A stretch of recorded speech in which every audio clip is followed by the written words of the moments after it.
Hello, అందరూ ఎలా ఉన్నారు? బాగున్నారా? సర్వరోగ నివారిణి అయిన మునగాకు కారపొడి రెసిపీ ఈరోజు చూద్దాం. చిన్నపిల్లలైనా పెద్దవాళ్ళైనా ఎవరైనా హ్యాపీగా తినేయచ్చు, అంత హెల్దీ రెసిపీ ఇది. అయితే మునగాకుయే హెల్దీ, ఇందులో మనం ఫ్లాక్స్ సీడ్స్ కూడా యాడ్ చేసుకుందాం. సో ఫ్లాక్స్ సీడ్స్ వల్ల కూడా మనకు చాలా బెనిఫిట్స్ ఉన్నాయి కదా. హెయిర్ గ్రోతింగ్ కూడా ఉంటుంది. నార్మల్గా ఫ్లాక్స్ సీడ్స్ తినాలంటే తినలేం, ఇలా అయితే హ్యాపీగా తినేయచ్చు. అయితే ఈ మునగాకు కారపొడి రెసిపీ కోసం మనకు మునగాకుని బాగా ఆరబెట్టి డ్రై చేసేసుకోవాలి.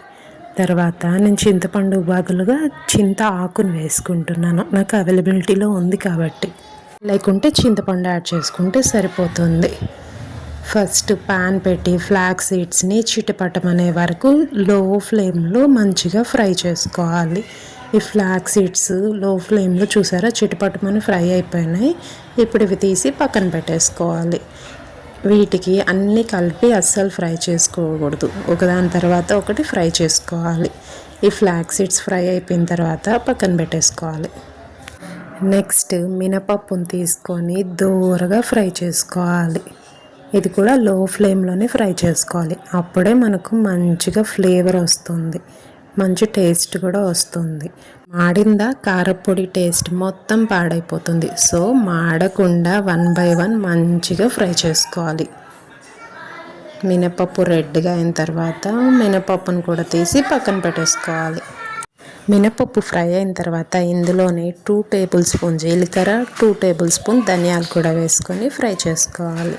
ఇవి ఫ్రై అయిన తర్వాత ఇవి పక్కన పెట్టేసుకొని 1 కప్ పెసరపప్పు వేసుకున్నాం. పెసరపప్పు ప్లేస్లో శనగపప్పు కూడా వేసుకోవచ్చు. పెసరపప్పు చలువ కదా సమ్మర్ అనేసి మేము పెసరపప్పు యాడ్ చేసాం. ఇది ఫ్రై అయిన తర్వాత మనం ఫస్టే డ్రై చేసి పెట్టుకున్న మునగాకు వేసుకొని మంచిగా ఫ్రై చేసుకోవాలి.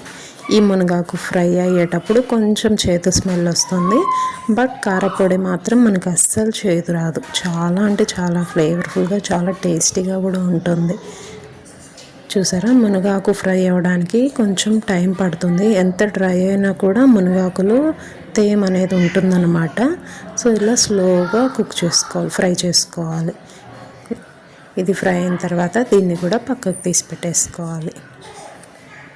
ఈ మునగాకు ఎలా ఫ్రై అవ్వాలంటే మనం చేతితో పట్టుకుంటే క్రంచీగా వచ్చేయాలన్నమాట, అంతవరకు ఫ్రై చేసుకొని పక్కన చేసుకోవాలి. తర్వాత చింతాకు వేసుకొని ఫ్రై చేసుకోవాలి. ఈ చింతాకు కూడా డ్రై చేసుకుంది, ఎండలో ఆరబెట్టి చింతాకు మంచిగా ఫ్రై అయ్యేలాగా ఫ్రై చేసుకోవాలి. ఈ చింతాకు ఫ్రై అయ్యేటప్పుడు ఇల్లంతా గుమ్మగుమ్మలాడిపోతుంది, ఉండదు ఫుల్ సువాసన వచ్చేస్తుంది గుమ్మగుమ్మలాడుతూ. ఈ స్మెల్కి మనం తినేయాలి అనిపించే అంత మంచిగా ఉంటుంది. ఈ చింతాకు మంచిగా ఫ్రై అయిన తర్వాత దీన్ని కూడా పక్కన ఉంచేసుకోవాలి. ఇప్పుడు ఎండుమిర్చి మన కారం సరిపడా వేసుకొని ఫ్రై చేసుకోవాలి. మా మిరపకాయలు కొంచెం కారం ఎక్కువే ఉన్నాయి, అందుకని నేను గుప్పెడు వేసుకున్నాను. కారం తక్కువ ఉంటే ఇంకొంచెం ఎక్కువ వేసుకోవచ్చు. మిరపకాయలు లాస్ట్లో ఫ్రై చేసుకుంటున్నాను, ఎందుకంటే ఘాట్ ఎక్కువ వస్తుంది కదా, అందుకు. ఇప్పుడు మిరపకాయ కూడా బాగా వేగిపోయింది. ఇప్పుడు ఈ ఫ్రై చేసుకున్నవన్నీ మంచిగా చల్లగా అయిపోవాలన్నమాట. అలా ఆరపెట్టేసి చల్లగా అయిపోయిన తర్వాత 1 బై 1 అన్నీ మిక్సీ జార్లో వేసుకొని మిక్సీ చేసుకోవడమే. కొద్దిగా గార్లిక్ కూడా ఒలిచిపెట్టుకోవాలి. ఈ కారపొడిలో కింగ్ ఇంగ్రీడియంట్ అని చెప్పచ్చు, గార్లిక్ వేస్తే చాలా బాగుంటుంది కదా. ఇప్పుడు 1 బై 1 చల్లారినవన్నీ మినప్పప్పు, ధనియా, జీలకర్ర, పెసరపప్పు, ఎండుమిరపకాయలు వేసుకొని ఇలా కొంచెం పౌడర్ చేసుకోవాలి. తర్వాత చింతాకు వేసుకొని ఒకసారి మళ్ళీ తిప్పుకోవాలి.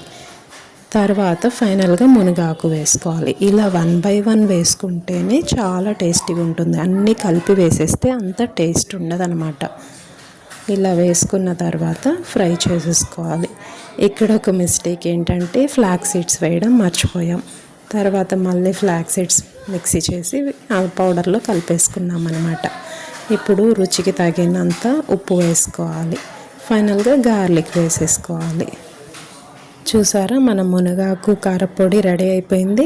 ఇప్పుడు వేడి వేడి అన్నంలో ఈ కారపొడి వేసుకొని నెయ్యి వేసుకొని కలిపి నోట్లో పెట్టుకుంటే అబ్బా ఇంకేముంది, స్వర్గమే కదా. మీకు ఈ వీడియో నచ్చుంటే please do like, share and subscribe. Thanks for watching. Bye.